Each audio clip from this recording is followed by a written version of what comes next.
Miqueias, capítulo de número 1.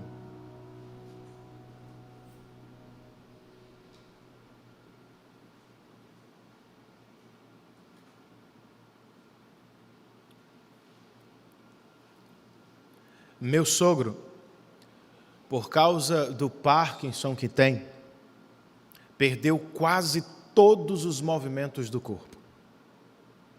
Uma coisa, porém, ele ainda não perdeu: o humor.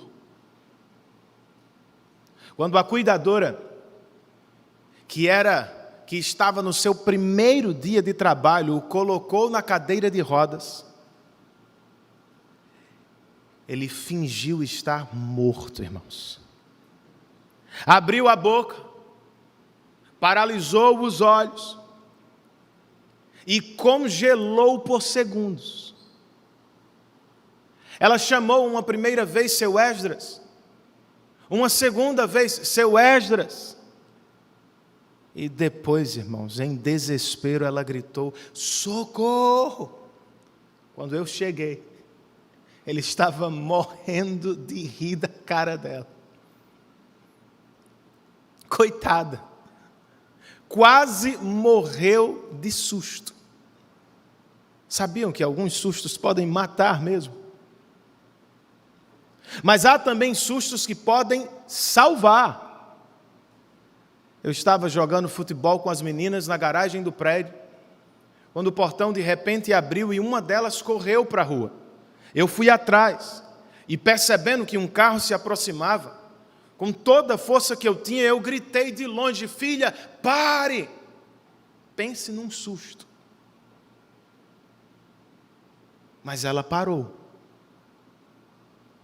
Ela teve medo, mas não se machucou. É o que temos aqui em Miqueias capítulo 1, um baita de um susto.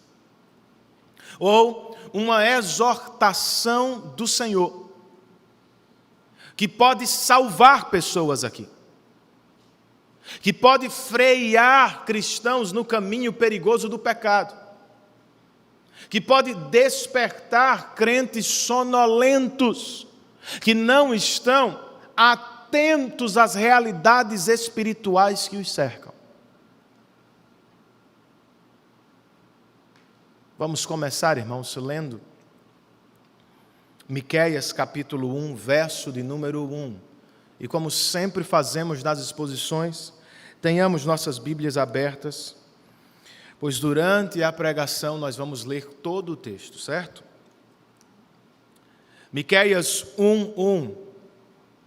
A palavra do Senhor que veio a Miqueias de Moresete, durante os reinados de Jotão, Acais e Ezequias, reis de Judá. Visão que ele teve acerca de Samaria e de Jerusalém. Senhor, nós te louvamos por mais uma série de exposições em tua palavra. Queremos ser tão abençoados através do texto de Miqueias, como já fomos através da exposição de tantos outros. Nós te rogamos neste dia, concede-nos iluminação do teu Espírito. Permita-nos ver e nos maravilhar com a tua palavra. É o que nós te pedimos, ó Espírito Santo de Deus, em nome e por amor de Jesus Cristo. Amém.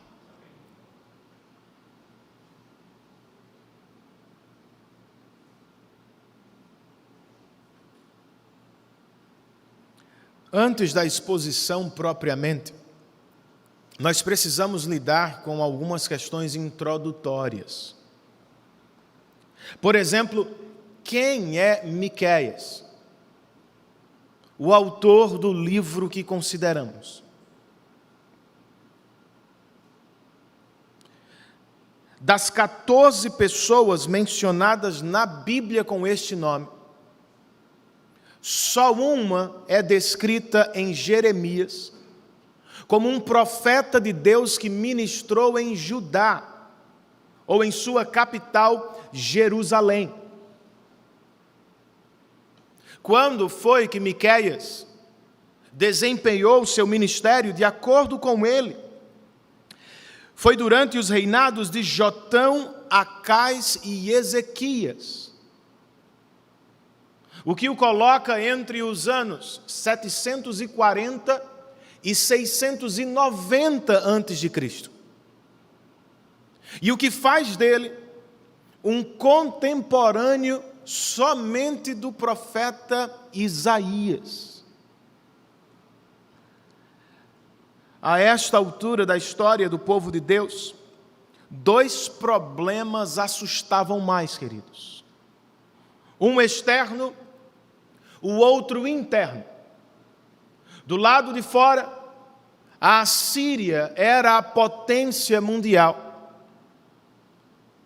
e já avançava contra o povo de Deus. Do lado de dentro, pior. A igreja do Senhor andava distante dele e, consequentemente, vivia em uma quase total decadência moral e social. Foi quando a palavra de Deus veio a Miqueias. E isto é importante, irmãos. Este é o movimento correto. Não é o profeta que vai à palavra como nós vamos hoje. De acordo com o que ele registrou, a palavra de Deus veio a ele. Ele não chegou à mensagem por estudo, por seu próprio intelecto, foi a mensagem que chegou a ele. Ele não a desenhou no quadro da maneira como queria. O verso 1 nos diz, ele recebeu uma visão, ou seja, ele viu o quadro desenhado. E sua mensagem, diz o verso 1, era acerca de Samaria e Jerusalém. Mas tecnicamente, eu preciso dizer isso. Os estudiosos comprovam o seguinte: Miqueias nunca profetizou no reino do norte. Israel, que tinha por capital Samaria. Ele sempre ministrou no reino do sul, Judá, que tinha por sede Jerusalém. Então ele vai falar de Samaria aqui. Mas seu público-alvo sempre foi Jerusalém, ou os judeus que estavam ali. E qual era a sua mensagem, irmãos? Qual é a mensagem que estamos considerando neste dia? Bem, a primeira delas é uma forte e amorosa exortação. É sempre assim. Porque Deus ama o seu povo. Ele o exorta sempre que este está em perigo. Porque Deus nos ama. Estamos reunidos aqui neste lugar para ouvir uma palavra um tanto quanto pesada, mas que tem por objetivo nos abençoar. Se é assim, pastor, como devemos responder às exortações amorosas de Deus? Essa é a questão, irmãos. Primeiramente, à luz dos 2 primeiros versos deste texto, eu posso dizer que nós devemos ouvir a voz do Senhor. Vamos ler outra vez o verso 1. O texto inspirado registra a palavra do Senhor que veio a Miqueias de Moresete, durante os reinados de Jotão, Acais e Ezequias, reis de Judá. Visão que ele teve acerca de Samaria e de Jerusalém, de todas as palavras que lemos neste verso. As mais importantes, sem dúvida, se acham na expressão inicial, a palavra do Senhor. E elas nos lembram uma verdade maravilhosa, irmãos. Nosso Deus fala. se comunica com seu povo. Como coloca um comentarista na palavra, o Deus invisível se torna audível. E se é assim, como respondemos? Se Deus fala, o que se deve fazer? Verso 2 é a resposta.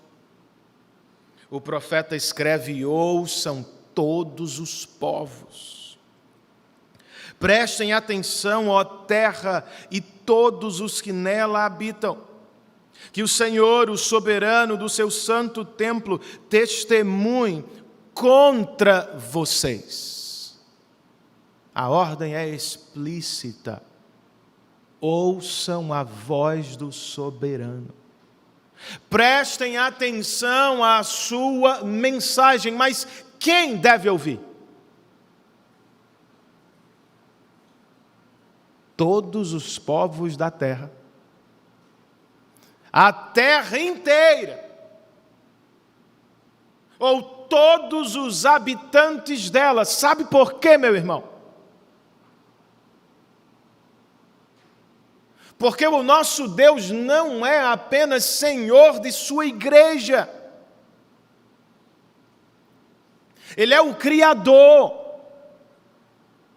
o governador, o Senhor de toda a criação e de todo o universo. Logo, quando Deus fala, todas as criaturas devem ouvi-lo.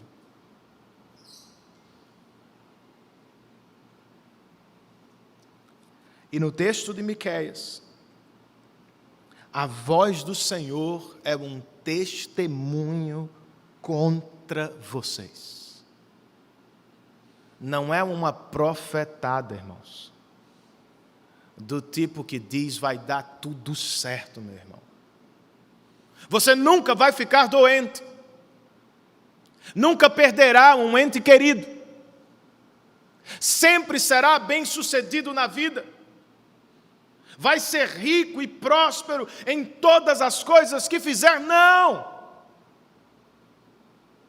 Esta profecia é um testemunho contra nós. É uma santa advertência. Uma exortação amorosa para o nosso bem. E se todos devem ouvir o Senhor, nós, obviamente, não estamos de fora. Também precisamos ouvir a sua voz, prestar atenção à sua mensagem, mas este é o nosso problema. Especialmente em tempos de bonança, nós não prestamos atenção a Deus. Muito comumente, quando as coisas vão bem, nós negligenciamos o culto de Deus. Nós nos afastamos dos irmãos ou da comunhão dos santos. Nós deixamos os deveres religiosos da casa para depois. O tempo é bom, Renan. Tem que se aproveitar. Há muito o que fazer, há muito para curtir, eu sei. Se este é o seu caso, glória a Deus. Mas, meu irmão, não se esqueça, também há muito perigo espiritual por aí. Você talvez não tenha visto, mas há buracos perigosos nos quais você pode cair. Talvez você não esteja vendo, mas seus filhos podem não estar tão seguros quanto você imagina. Você nem viu, como os judeus nem viram, mas a Assíria estava montando um exército para derrubar os portões de Jerusalém. Meu irmão,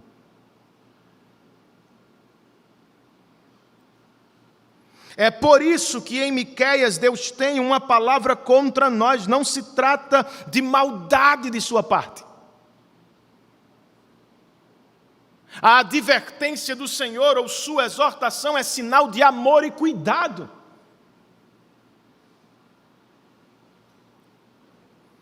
O Senhor não quer nos matar, queridos. Ele quer nos salvar dos perigos espirituais que nos rodeiam. Se é assim, vamos ouvir a sua voz. Como disse Calvino, vamos reverenciar sua palavra. Pastor, isso é um exagero. Reverenciar a palavra. Alguns nos chamam por isso de bibliólatras.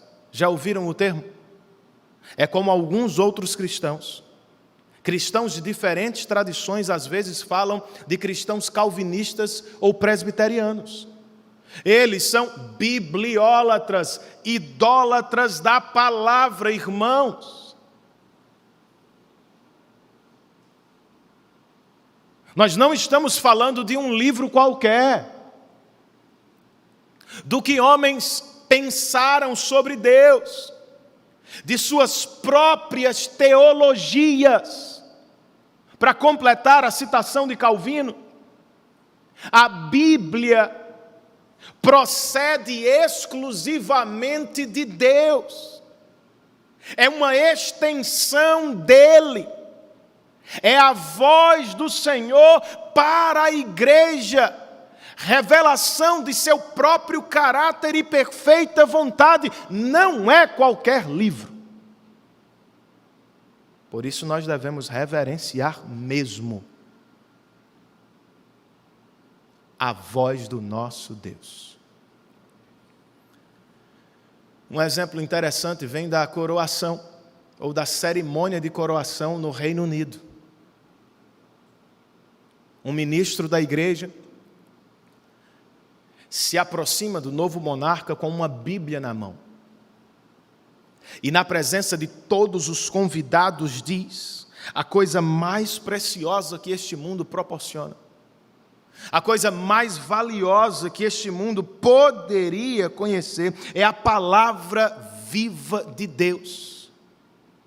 Ou seja, a Bíblia. É o que você tem nas mãos. É em casa. Nos nossos dias, no celular.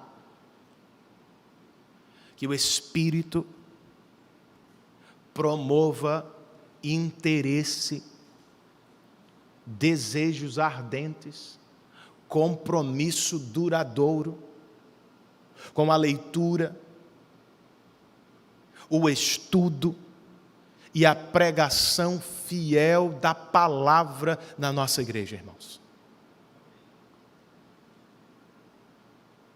Quando Deus fala, mesmo que seja uma exortação, nós devemos ouvir. Em segundo lugar, entre os versos 3 e 7, eu posso dizer que quando Deus fala, nos exortando em amor, nós devemos ver as obras poderosas de sua mão. Os versos 3 e 4 declaram o seguinte: vejam, o Senhor já está saindo da sua habitação. Ele desce e pisa os lugares altos da terra. Debaixo dele os montes se derretem como cera diante do fogo, e os vales racham ao meio como que rasgados pelas águas que descem velozes em costa abaixo.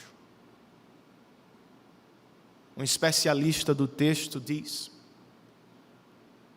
é uma poderosa teofania, ou seja, uma manifestação de Deus diante dos olhos dos homens, que tinha por propósito evocar temor no povo de Deus e medo, pavor no povo que não era ou que não tinha aliança com Deus.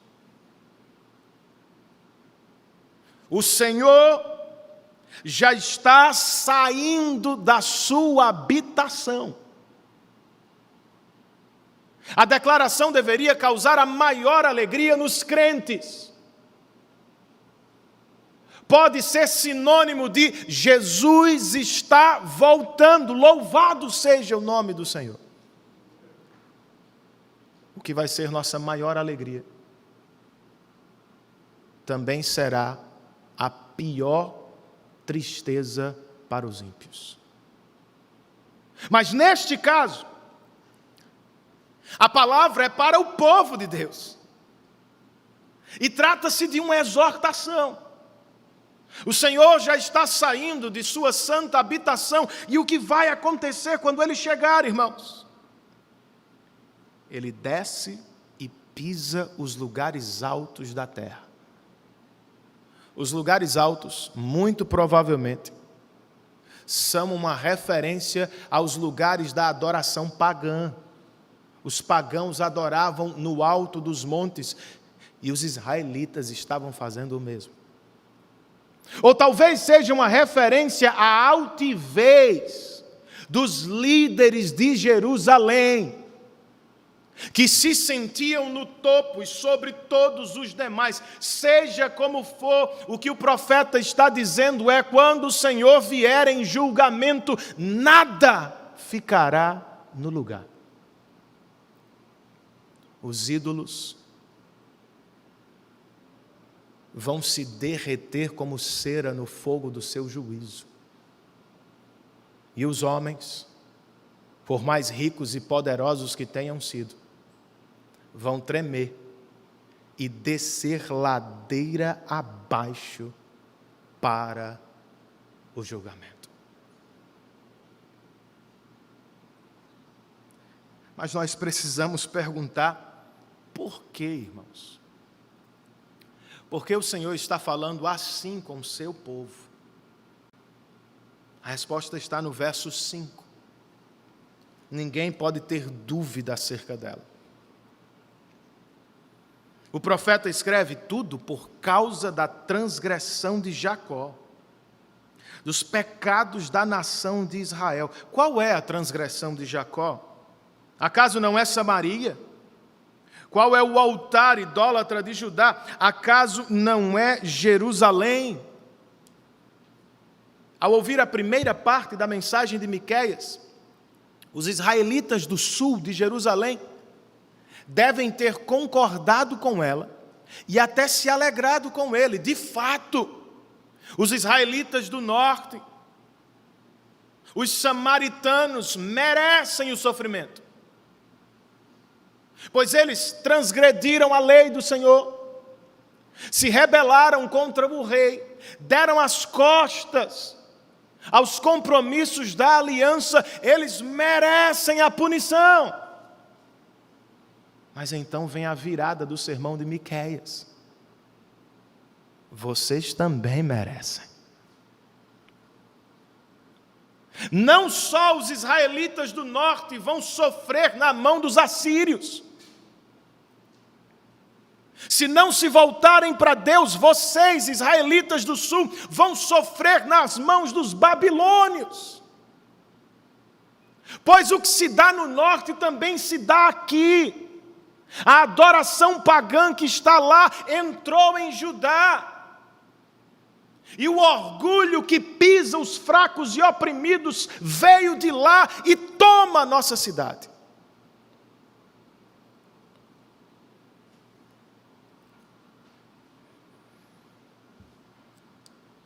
E qual será o resultado do julgamento de Deus, irmãos? Ao menos para Samaria, o veredito estava tomado, não seria alterado.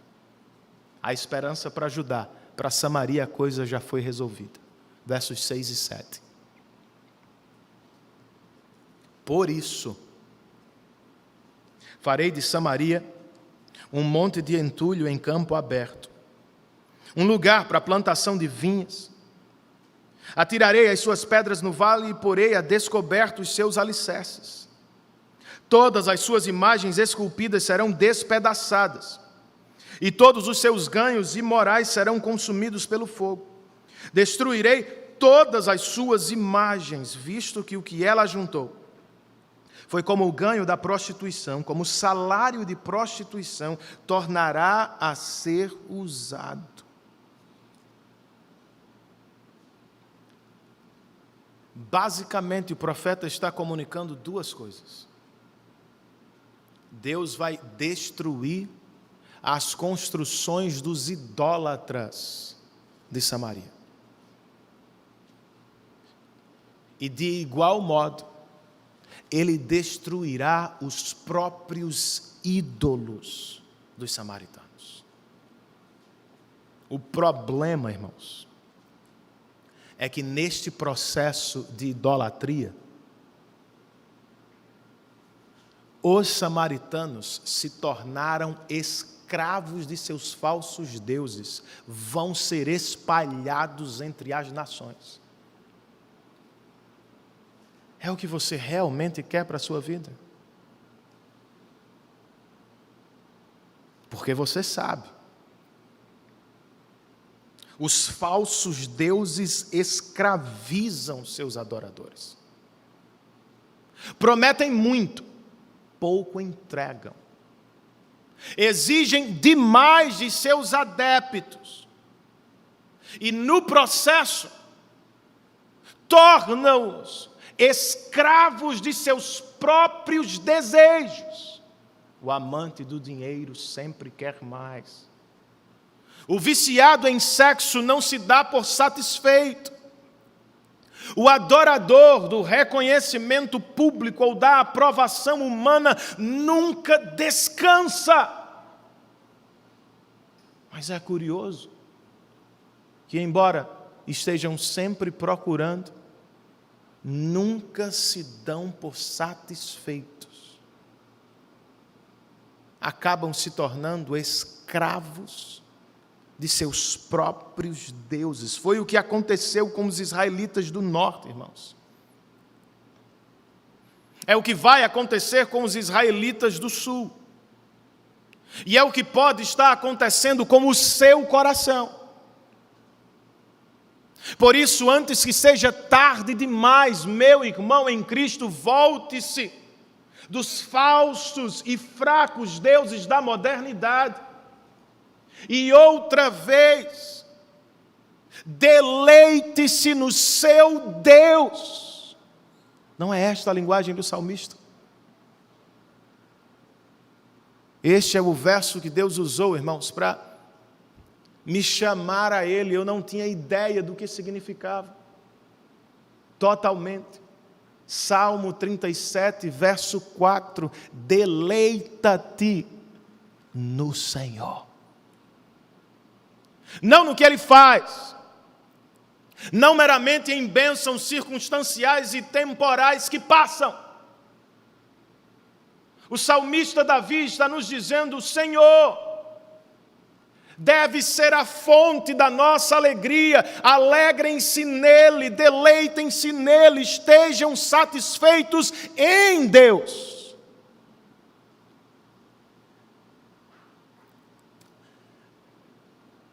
Esta é a razão da existência de todas as coisas. Jonathan Edwards, o santo de Deus com quem eu passei esses últimos 10 dias, escreveu um tratado, irmãos, de 100 páginas. Merece ser lido, é difícil, mas merece ser lido. O tratado que ele fez ao fim da vida só foi publicado póstumamente. Tinha por propósito combater visões equivocadas sobre Deus e o relacionamento dele com a criatura. Nos dias de Edwards, como nos nossos, muitos cristãos estavam dizendo que Deus existe para o homem, que Deus é uma espécie de servo dos homens, e que a alegria humana não está necessariamente nele, mas nas coisas que ele pode nos dar. Edwards escreveu uma dissertação que tinha por título O Fim para o Qual Deus Criou o Mundo. E a tese dele é: Deus fez todas as coisas para a própria glória e para a nossa alegria eterna. Em parte, diz um biógrafo dele, ele não estava fazendo nada novo, Nada diferente do que ensinava as crianças indígenas, a partir do breve catecismo de Westminster, que ele tinha. Primeira pergunta: qual é o fim supremo do homem, ou principal? Primeira resposta: o fim principal do homem é glorificar a Deus e gozá-lo para sempre. O que era inédito para a época era a relação que Edwards fez destas duas coisas. Glorificar a Deus para Edwards era gozar Deus para sempre.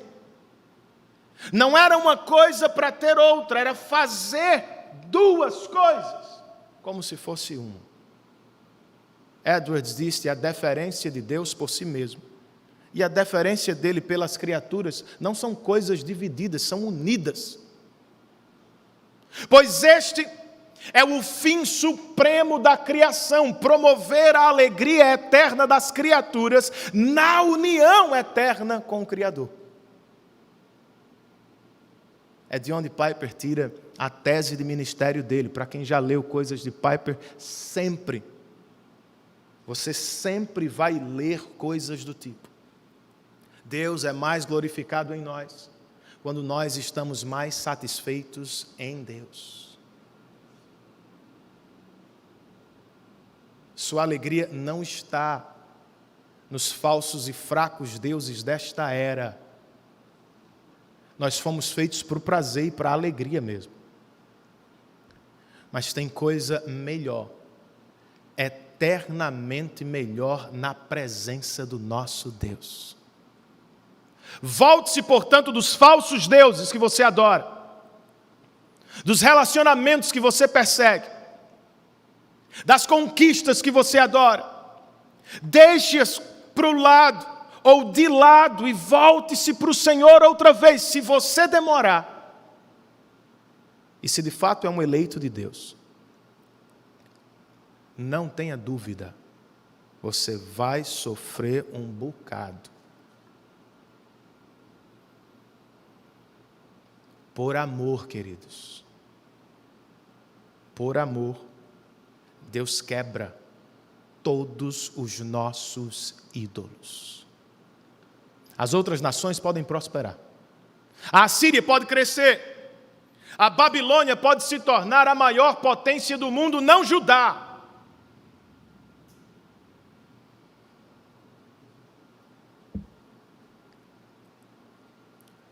Ele estava quebrando os ídolos dos israelitas. Ele procedeu assim no passado, ele não faz mais isso hoje. Faz não? O apóstolo Paulo, escrevendo aos Romanos, diz: porque os homens não lhe adoraram, Deus os entregou à impureza sexual segundo os desejos pecaminosos do seu coração. Porque não lhe reconheceram, o Senhor os entregou a paixões vergonhosas, e visto que desprezaram o conhecimento de Deus, Ele os entregou a uma disposição mental reprovável para praticarem o que não deviam. Qual é a ideia, pastor? Se você prospera no caminho do pecado, se nunca tem retrocessos, se peca e dá certo, se peca e dá certo, se ninguém lhe pega, se ninguém chama a sua atenção, se você não se sente destruído, você está correndo um perigo eterno. É sinal de que provavelmente Deus lhe abandonou, o deixou por conta própria. Que maravilha! E isso é o que muitos céticos da nossa era amam dizer. Que maravilha é não ter um rei sobre nossa moralidade.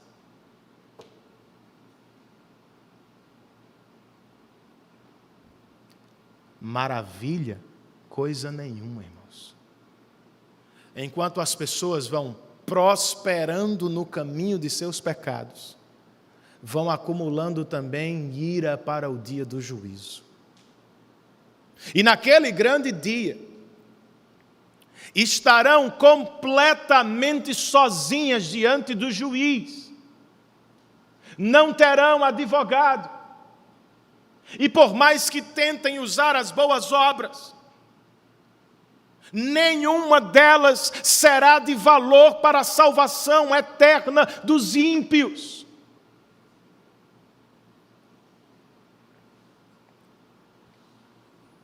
Mas aos que amou antes da fundação do mundo, aos que predestinou para a adoção de filhos por meio de Cristo, Deus jamais abandona. E quando necessário, por amor e para provar nossa filiação a Ele, Ele quebra em pedacinhos os nossos ídolos. E geralmente é quando nos voltamos para Ele, quando a nossa carreira começa a desmoronar, quando o dinheiro começa a secar, quando a fragilidade do corpo aparece. Se este é o seu caso, volte-se para o Senhor hoje.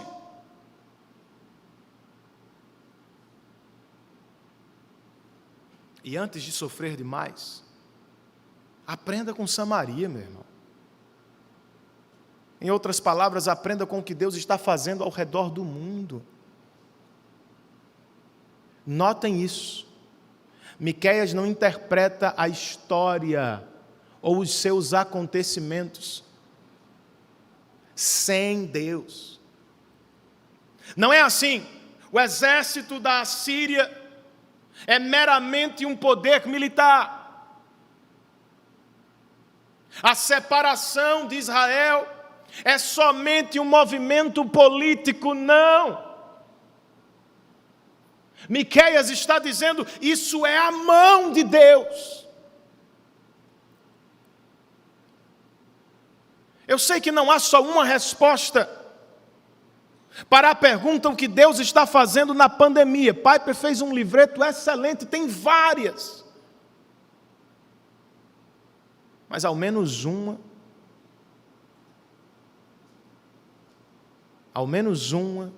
é: o Senhor está advertindo sua igreja.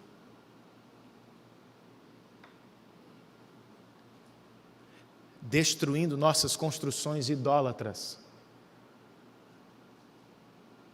As pessoas de quem tanto esperávamos sumiram. As situações tão confortáveis passaram. O futuro tão promissor escureceu. Será que você não entende? Não há rocha inabalável como o nosso Deus. Homens, situações, governos passam, mudam, são trocados. Mas só o nosso Deus é castelo forte e rocha inabalável sob os nossos pés. Aprenda com Samaria. E se precisa de encorajamento para enfrentar este tempo de pandemia, olhe para o que Deus está fazendo ao redor do mundo, não fique no seu mundinho. Para citá-lo outra vez, irmãos, era como Jonathan Edwards encontrava vigor em tempos de crise. Ele viveu em uma época marcada por avivamentos. E quando a maré dos avivamentos estava em baixa, ele não ficava reclamando de Deus, não ficava gritando com a igreja, nem apenas olhando para o passado de maneira nostálgica, aquele foi o tempo glorioso, não. Ele se unia ao que Deus estava fazendo no mundo, procurava saber como andava o avanço missionário entre os índios da América, trocava cartas com pastores e ministros da Europa. Ao fim deste período, ele produziu um livro de oração pelo avanço da obra missionária.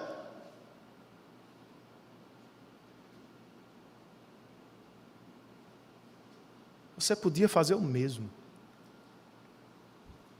Piper diz dele que se ele vivesse nos nossos dias, era assim que ele usaria a internet.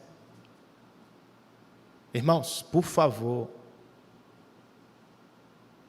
Edwards não perderia tanto tempo com fotos, com vídeos de Instagram. Não dormiria somente jogando ou bisbilhotando. Ele faria uso desta bênção para saber o que Deus estava fazendo no mundo. Você podia fazer o mesmo, meu irmão. Você só falou da China por causa do coronavírus. Mas você sabe o que Deus anda fazendo naquele país comunista? Como a igreja prospera sob perseguição do Estado, às vezes? Ou como na Coreia do Norte, uma ditadura. Os nossos irmãos sofrem, mas crescem no Senhor, dando a própria vida, às vezes. Você sabe quais são os sucessos e tristezas do reverendo Levi e de sua esposa e família na África? Ou de como andam os nossos missionários no Cariri da Paraíba, 250 quilômetros da capital? Se envolvesse mais com eles, se trocasse mensagens, se pedisse notícias, você tiraria um pouco os olhos dos seus problemas pequenos e momentâneos e forçaria o seu coração a se envolver com a causa global do Evangelho. Deus está fazendo muitas coisas ao redor do mundo. Vamos ver as obras de Deus. Para terminar, irmãos, e hoje o sermão está tão longo quanto os sermões de Edwards. Edwards pregava aí umas 2 horas, irmãos. E agora? É outra coisa que a gente perdeu o costume, né? Ninguém aguenta mais pregação longa. Ninguém sabe ler livro difícil. Que Deus nos ajude, irmãos. Deus nos ajude. Para terminar, eu posso dizer que diante, ou em resposta à exortação amorosa do nosso Deus, nós devemos chorar. Chorar diante dEle. É o que o profeta está fazendo aqui. Ao final do capítulo 1, versos 8 e 9, ele mesmo nos diz: por causa disso chorarei e lamentarei. Andarei descalço e nu, uivarei como um chacal e gemerei como um filhote de coruja. Por quê? Pois a ferida de Samaria é incurável e chegou a Judá. O flagelo alcançou até mesmo a porta do meu povo, até a própria Jerusalém.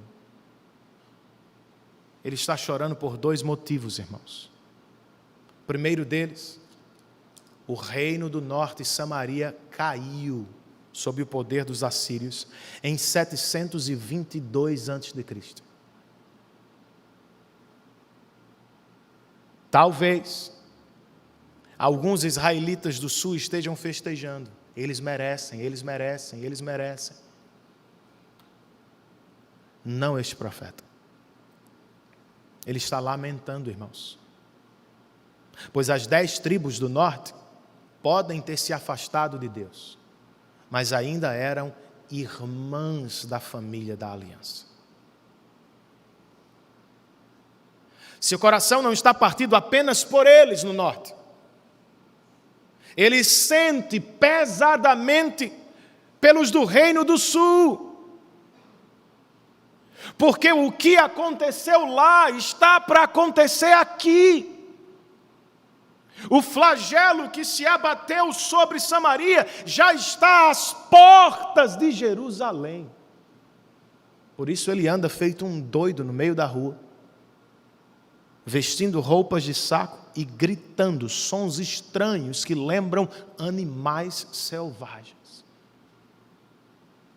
Voltem para Deus antes que seja tarde demais.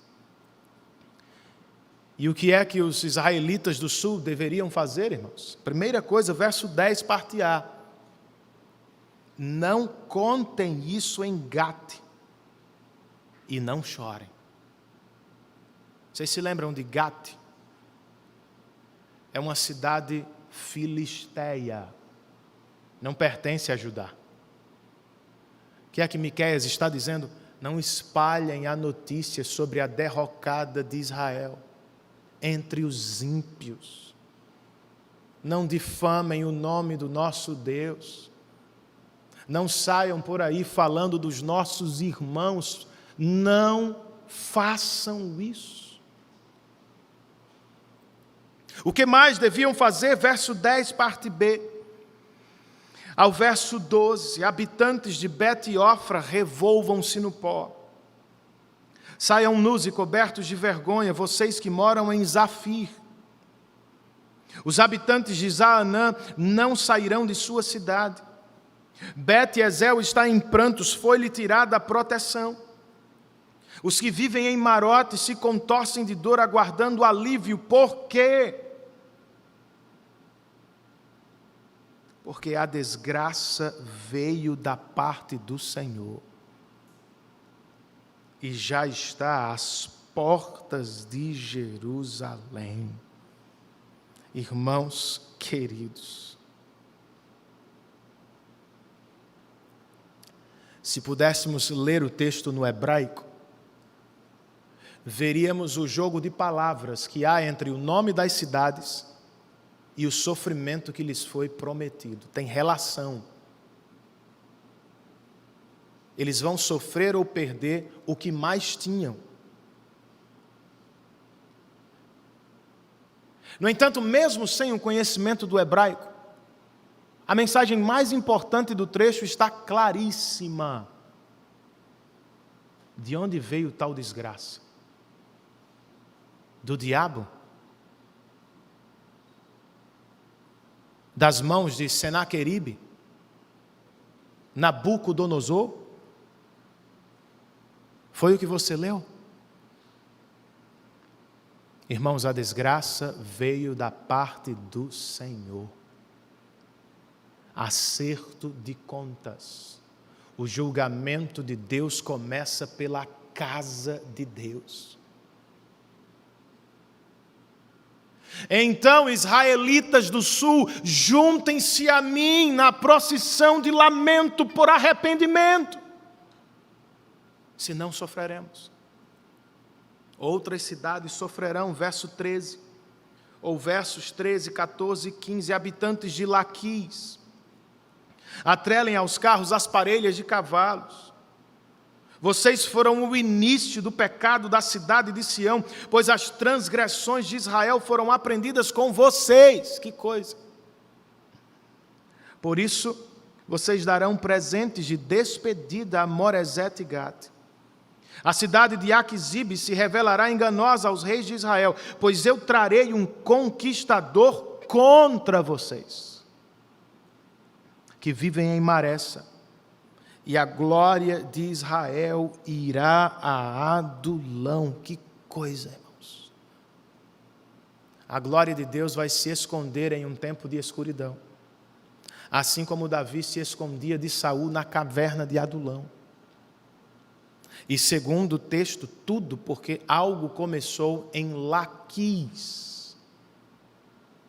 O que os israelitas do norte acabaram fazendo, aprenderam com os israelitas do sul do que é que estamos falando, ao que tudo indica. Foi nesta cidade que Salomão fez estacionar suas milhares de carruagens de guerra. O que foi visto por Deus como ato de incredulidade. Pois seu pai tinha cantado antes dele. Uns confiam em carros, outros em cavalos, mas nós confiamos no Senhor.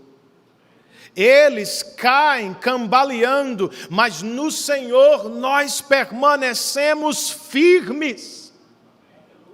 Não era mais o caso.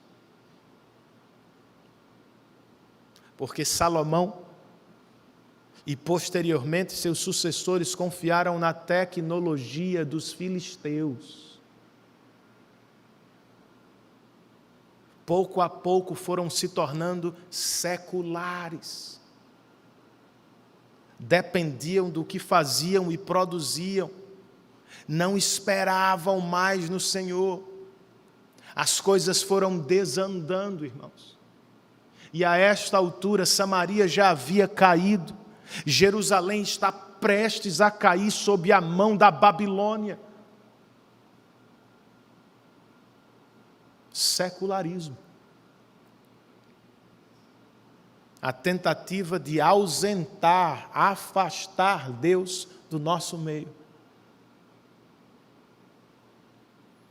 É por isso que o profeta termina este capítulo conclamando principalmente pais. Ouçam isso. Verso 16. Triste verso 16.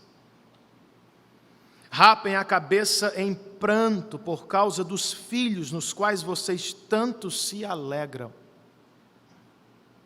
Fiquem calvos como a águia, pois eles serão tirados de vocês e levados para o exílio. Existe algo mais triste do que ver um pai sepultar um filho?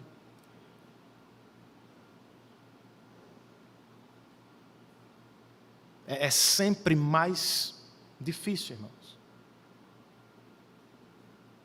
Mas é o que vai acontecer 100 anos depois de Miqueias. Quando Nabucodonosor destruir Jerusalém, ele vai levar os melhores filhos da cidade para morar na Babilônia. Daniel foi um deles. Muitos pais nunca mais vão ver seus filhos. É o que você quer? Sério? Alguém aqui gostaria de matar o próprio filho?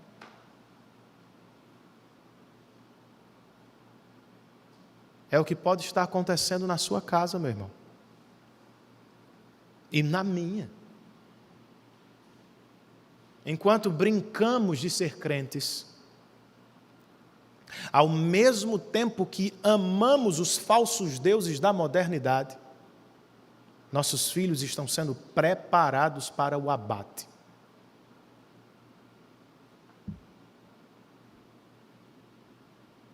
O descaso com o culto do Senhor. O desprezo pela palavra e oração nos nossos lares. A frieza e apatia espirituais. Os nossos valores que cada vez mais são misturados, cristãos e mundanos. Isso vai acabar sacrificando os nossos filhos. Estamos rindo agora, irmãos. Enquanto bebemos, comemos e conversamos sobre dinheiro, sexo e futebol. Que legal! Mas se não acordarmos, vamos chorar em um futuro breve. Com filhos adultos e divorciados.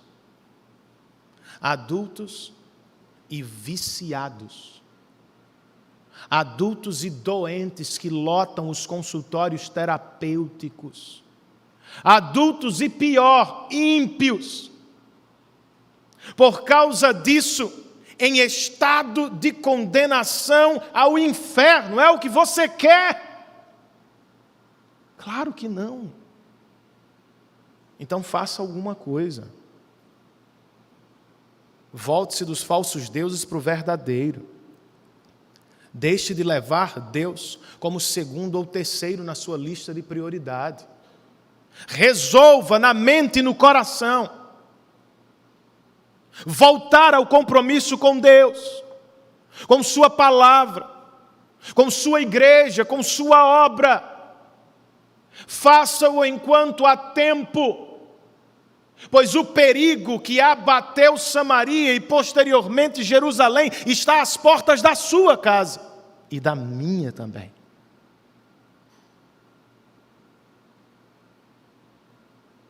choremos por nossas casas, irmãos. E em vez de falar de nossas igrejas, choremos a Deus por elas. Não é o que Miqueias propõe? Muito facilmente nós falamos, difamamos, diminuímos pastores, igrejas e irmãos. Meu irmão, você está ficando louco.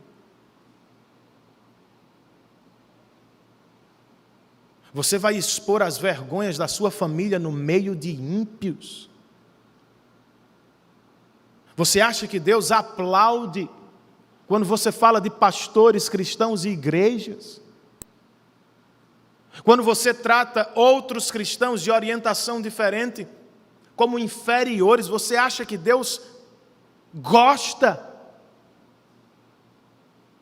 A igreja pode não ser tão bela quanto você gostaria que fosse, mas você também não é. Mas tem uma coisa, ela é a igreja de Deus. Como Paulo disse aos presbíteros de Éfeso, é a igreja de Deus por quem ele derramou o sangue de seu filho. Tenha cuidado. Ela é a menina dos olhos do Senhor. Jesus a trata por sua noiva. E persegui-la, disse o Senhor a Saulo de Tarso, é perseguir o próprio Deus. Então bote a mão na cabeça antes de falar da igreja de Deus.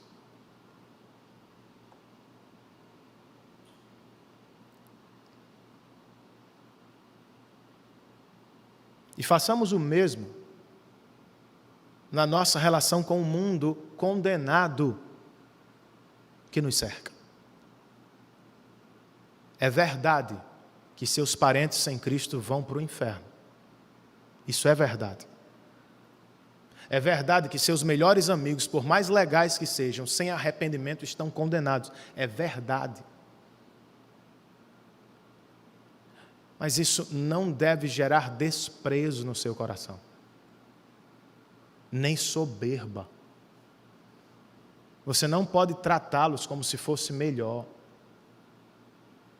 Não pode amaldiçoá-los ainda mais, irmãos, eles já estão condenados.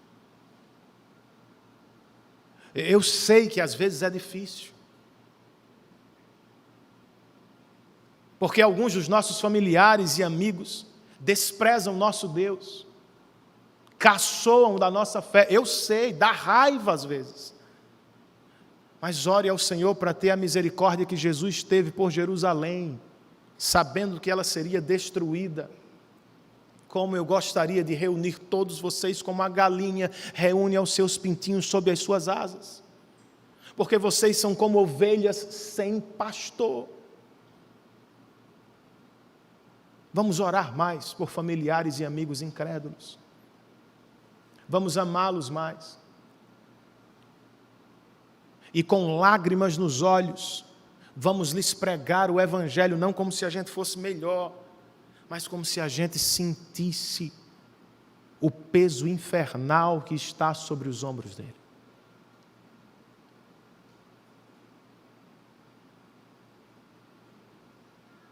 Mas há esperança, irmãos,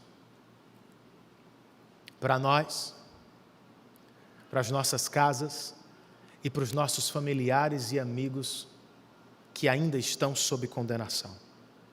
De que esperança eu falo? É óbvio, de Cristo.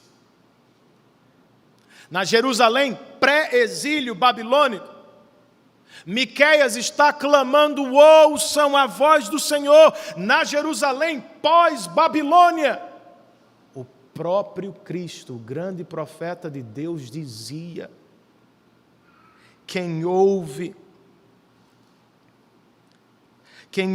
a minha palavra e crê naquele que me enviou, tem a vida eterna e não será condenado, mas já passou da morte para a vida. É do que você precisa. Nossos filhos e amigos carecem disso. Ouvir a voz do Espírito e crer no que Deus fez por nós na cruz do Calvário. E o que foi que ele fez e por que isso é tão importante? Substituição. Troca de lugar. O Cordeiro Imaculado de Deus, ao subir à cruz, recebeu nossa condenação e nos deu salvação. Recebeu de uma vez só todo o inferno que cairia sobre nós durante toda a eternidade. De uma vez só foi jorrado sobre ele. E em um único ato, ele nos deu o seu céu para sempre. Os judeus estão ouvindo, os filhos de vocês vão ser enviados para o exílio, arrependam-se, para que vocês e eu não vivêssemos eternamente exilados de Deus. Jesus viveu um exílio na cruz. Foi por isso que ele disse: por que me abandonaste? Naquele momento, irmãos, com todos os seus pecados e os meus pecados sobre ele, Jesus se transformou num objeto feio, grotesco aos olhos do Santíssimo Deus, de modo que momentaneamente ele parece ter virado o rosto, para que eu e vocês, feios pecadores, entrássemos por meio do belo e maravilhoso Redentor. Foi muita coisa.